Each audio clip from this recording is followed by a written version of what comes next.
हुआ है तो आप उसको कैसे अवॉइड कर सकते हैं। 1 2 3 4, 1 2 3 4, 1 2 3 4, 1 2 3 4, 1 2 3 4।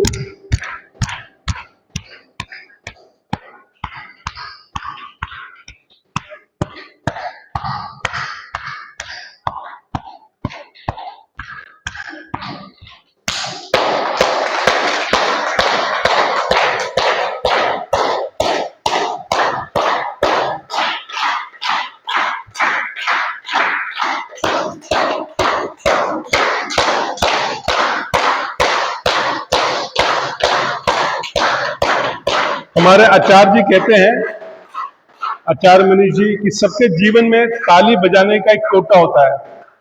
अगर आपने इस जीवन में नहीं बजाया तो अगले जीवन में घर घर जाके बजाना पड़ेगा। तो बजाइए।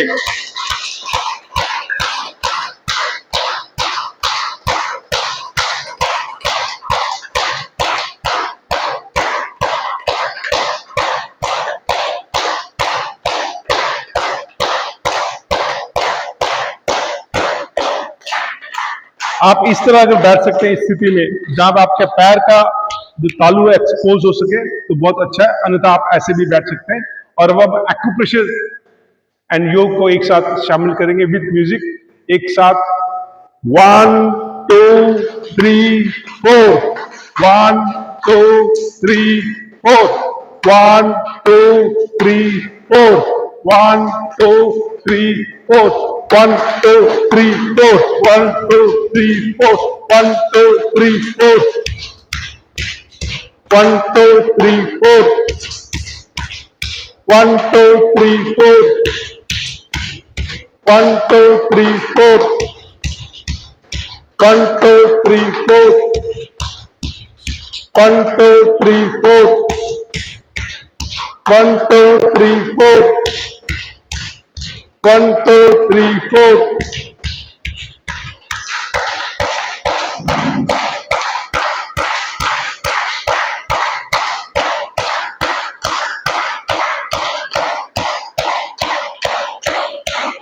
ओके, आइए सहज होइए और अगले अभ्यास की तरफ चलेंगे।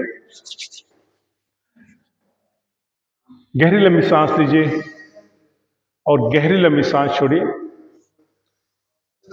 शरीर को व्यवस्थित करिए, श्वासों को अपने नियंत्रण में लेकर आइए और अगले अभ्यास की तरफ चलेंगे। जो भी वज्र आसन की स्थिति में बैठ सकते हैं वज्र आसन में बैठेंगे, अन्यथा आप सुखासन या पद आसन में बैठ सकते हैं। वज्र आसन में बैठने के लिए सबसे पहले अपने नीज के ऊपर खड़े होंगे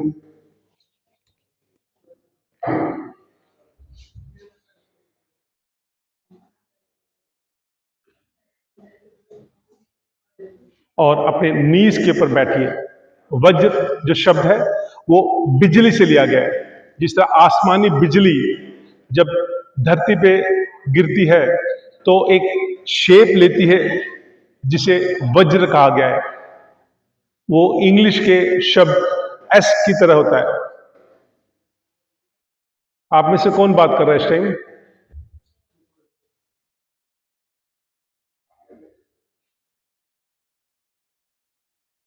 तो वज्रासन, वज्र मतलब इंग्लिश का एस शेप। हमारा स्पाइन का जो शेप है वो भी एस शेप है, वज्र की तरह है।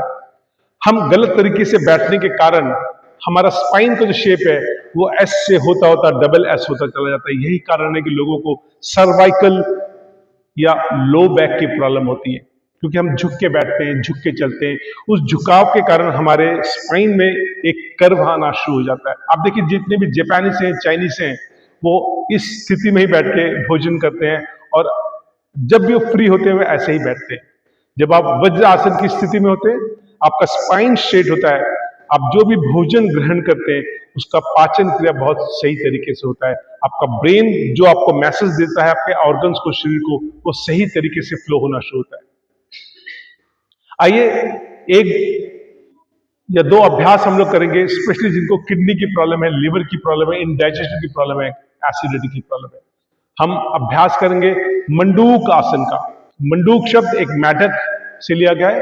जिस तरह मेढक पैनिक सिचुएशन में अपने दोनों हाथ और पैर को स्क्वीज कर लेता है, वही अभ्यास हम करेंगे। आपके मुट्ठी इस तरह बंद हो, दोनों मुट्ठी आप अपने नाभि की तरफ रखेंगे और गहरी लंबी सांस लीजिए। सांस को होल्ड करते हुए आगे की तरफ झुकेंगे।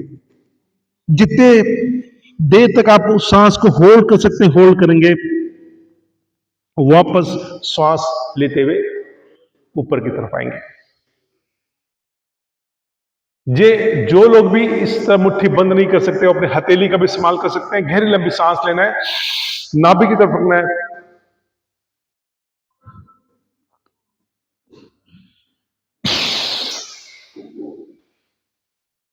पुनः 5 बार इसका अभ्यास करेंगे।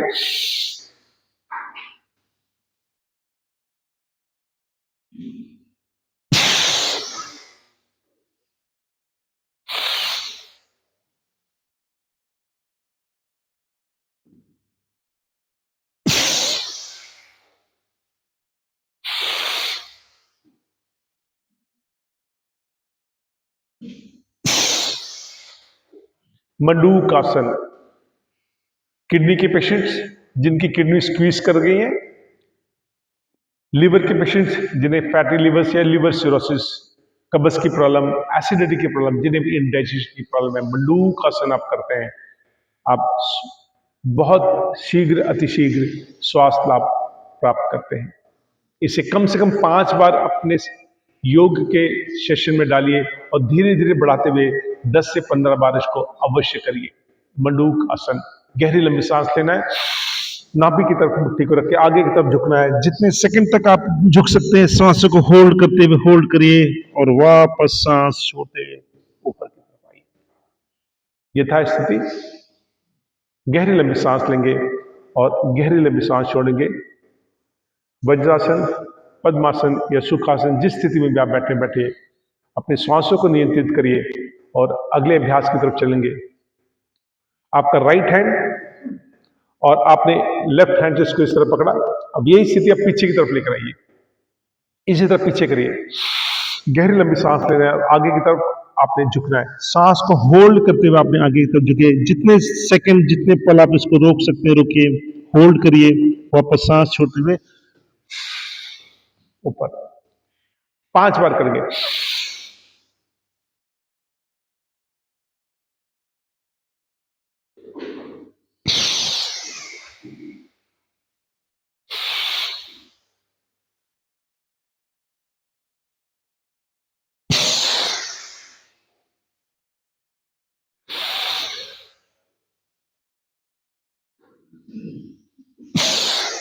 जितना आप झुक सकते हैं, जितना आपका शरीर अलाउ करता है, आप उतना ही झुकिए। धीरे धीरे धीरे करते करते करते आपका शरीर खुलना शुरू होगा और आप इसको और सहज रूप से, स्वाभाविक रूप से करते चले जाएंगे। मिनिमम 5 टाइम्स करिए। धीरे धीरे बढ़ाते बढ़ाते इसको 10 से 15 बार इस अभ्यास को अपने जीवन में उतारें। गहरी लंबी सांस लेंगे और गहरी लंबी सांस छोड़ेंगे। आइए अगला अभ्यास करें। गहरी लंबी सांस लेते हुए सांस को होल्ड किया और राइट हैंड से लेफ्ट कंधे की तरफ और लेफ्ट हैंड से राइट कंधे की तरफ सांस को होल्ड करते हुए आपकी निगाह सामने स्पाइन स्ट्रेट। जितने पल आपको श्वास को रोक सकते हैं, होल्ड कर सकते, होल्ड करिए, वापस अपनी स्थिति में आइए।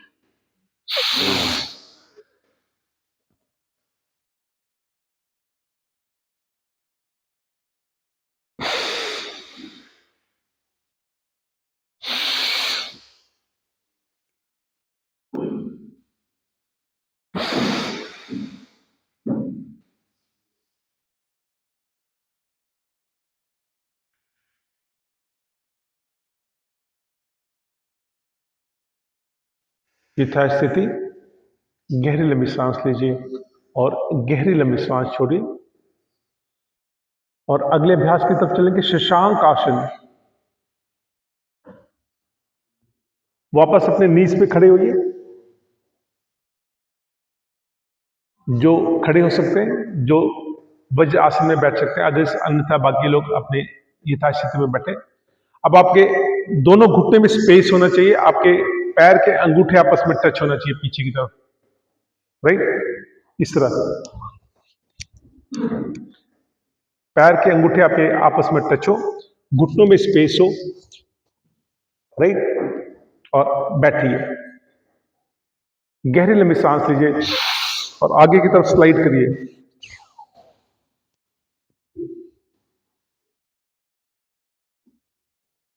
सांसों को होल्ड करिए, जितने पल जितने सेकंड होल्ड कर सकते होल्ड करिए, वापस सांस छोड़ते हुए ऊपर आइए।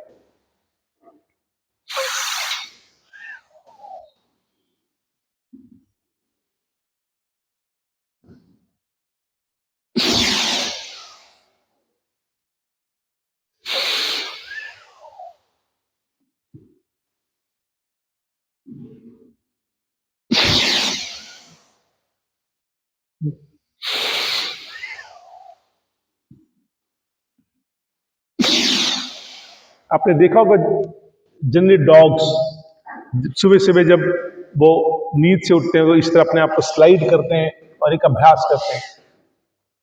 तो ये अभ्यास हमने खरगोश मैमल से सीखा है, डॉग से सीखा है कि आप अपने आप को स्लाइड करते हैं, स्पाइन को कर देते हैं, सांसों को होल्ड करते हैं, वापस अपनी स्थिति में आते हैं। शशांक आसन, गहरी लंबी सांस लेंगे और गहरी लंबी सांस छोड़ेंगे, अपने शरीर को व्यवस्थित करेंगे। आइए एक अभ्यास हम लोग करें जिन्हें भी स्पाइन रिलेटेड प्रॉब्लम है, सर्वाइकल या उनका जो स्पाइन में L1, L2, L3, L4, L5 में कंप्रेशन से है, लो बैक की प्रॉब्लम है, शियाटिका की प्रॉब्लम है, आप इस स्थिति में आइए। इस तरह अपने दोनों घुटने और दोनों हाथ को इस तरह रखें, जो कर सकते करें, और अपने स्पाइन को नीचे की तरफ लेके जाएं, वापस। इसे कैट पोजीशन कहते हैं, जिस तरह बिल्ली करती है।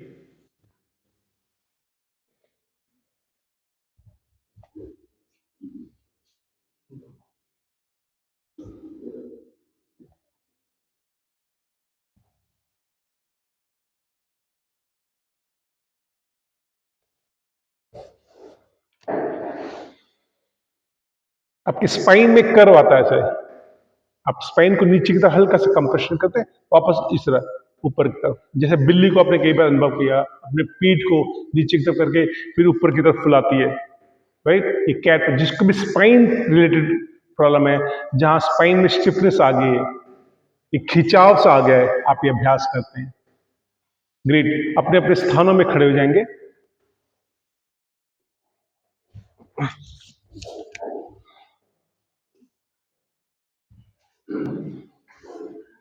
और कोशिश करें अपने मैट से नीचे आए।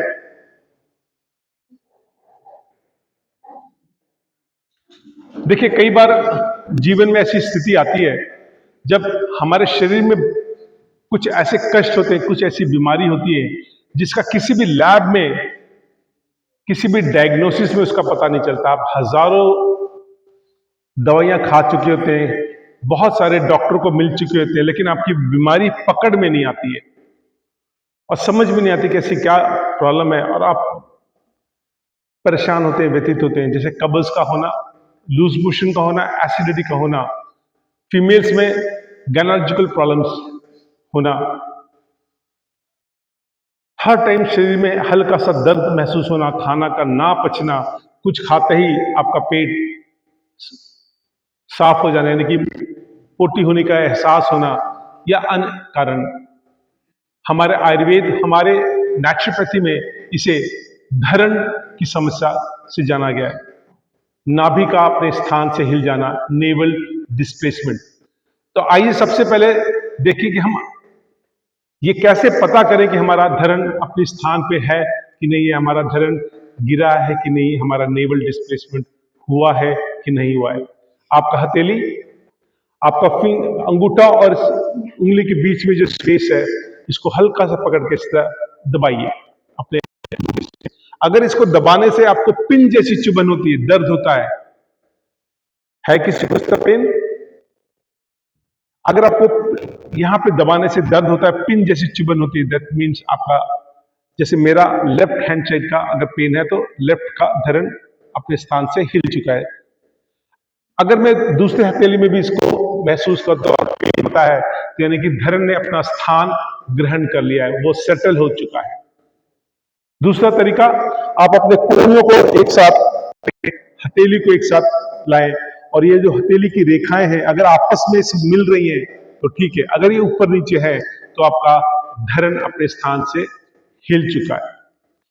जब आप बेड में लेटते हैं, आपका दोनों पैर अगर उसके अंगूठे एक साथ है तो ठीक है, अगर आंखें पीछे हिल गए तो धरण पड़ चुका है।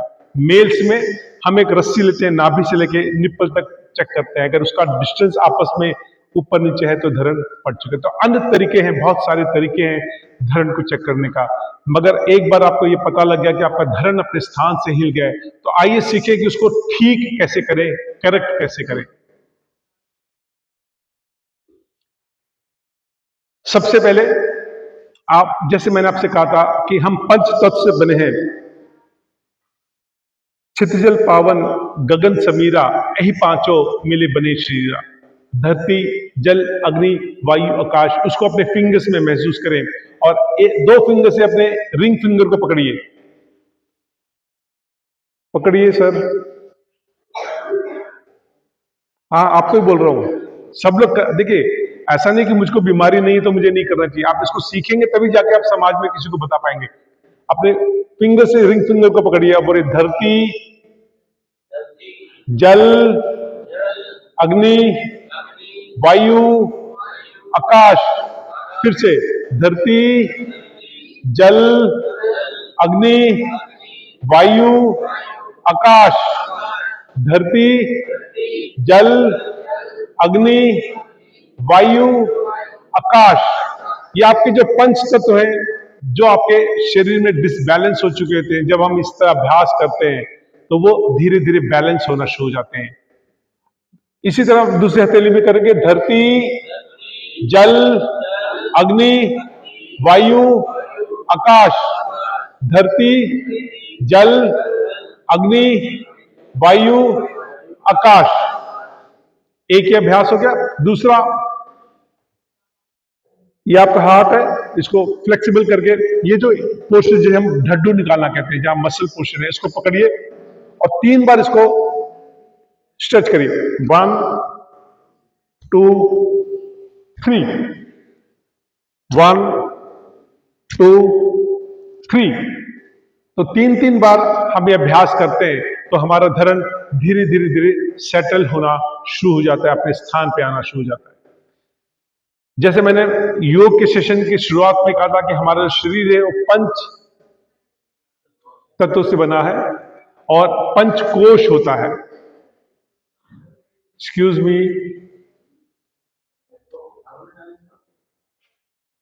तो ये जो पंचकोश है, इसके साथ साथ में हमारे चक्रास हैं, हमारे आसपास औरास हैं, ये जब डिस्टर्ब होते हैं, जब बैलेंस इनका खराब होता है, तब हम बीमार पड़ते हैं। आइए एक अभ्यास सीखें जिससे ना केवल हम अपने चक्रास को बैलेंस कर सकते हैं, बट हम अपने औरास को भी करेक्ट कर सकते हैं। अगेन आपका हथेली से फिंगर्स ऐसे और कहिए लम वम रम यम हम ओम ए you M Om O M ओम। आइए दोबारा करें, लम वम रम यम हम ओ लम वम रम यम हम ओ। तो 5 बार इस हथेली से, 5 बार इस हथेली से करते हैं, धीरे धीरे देखिए आपके चक्रास, आपके औरास बैलेंस होना शुरू हो जाते हैं। कई बार कुछ बीमारी हमें किसी भी रिपोर्ट से नहीं पता लगता कि क्यों है, जब आप अपने चक्रास को, औरास को बैलेंस करते हैं, वो धीरे धीरे करेक्ट होते चले जाते हैं। आइए अपने अपने स्थानों में बैठ